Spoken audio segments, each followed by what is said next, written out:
समुद्र अचानक इतका खवळला की काही सेकंदाचं सगळं संपलं. लोक अजूनही त्या क्षणाचा विचार करून हादरलेत.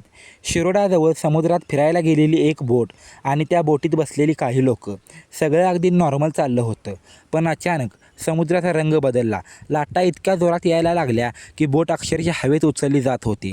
आणि मग एका क्षणात बोट उलटली. लोक किंचाळत होते.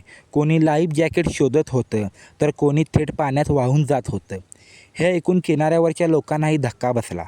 कारण सुरुवातीला कोणालाच परिस्थिती इतकी गंभीर आहे हे कळलंच नव्हतं. पण खरी गोष्ट इथेच सुरू होती. जेव्हा रेस्क्यू टीम घटनास्थळी पोचली तेव्हा समुद्र अजूनही प्रचंड खवळलेला होता. लाटा सतत बोटीवर आदळत होत्या.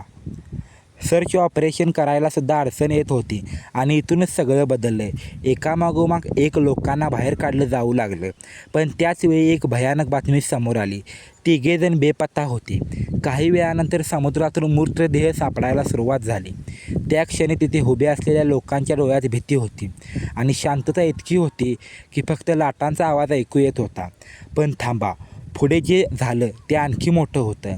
कारण अजूनही एका व्यक्तीचा शोध सुरू असल्याची माहिती समोर आली. स्थानिक लोक सांगतात की त्या भागात अचानक हवामान बदललं होतं.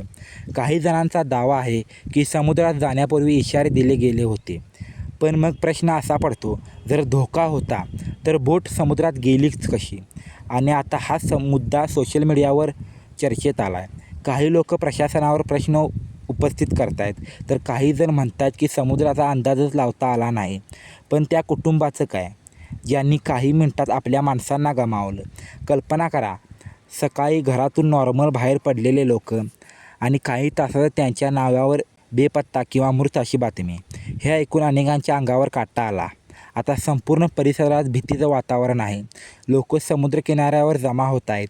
प्रत्येकाच्या चेहऱ्यावर एकच प्रश्न आहे, अजून कोण सापडणार?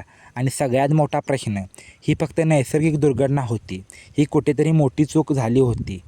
कारण समुद्र शांत झाल्यावरही या घटनेमागचं वादळ अजून थांबलेलं नव्हतं.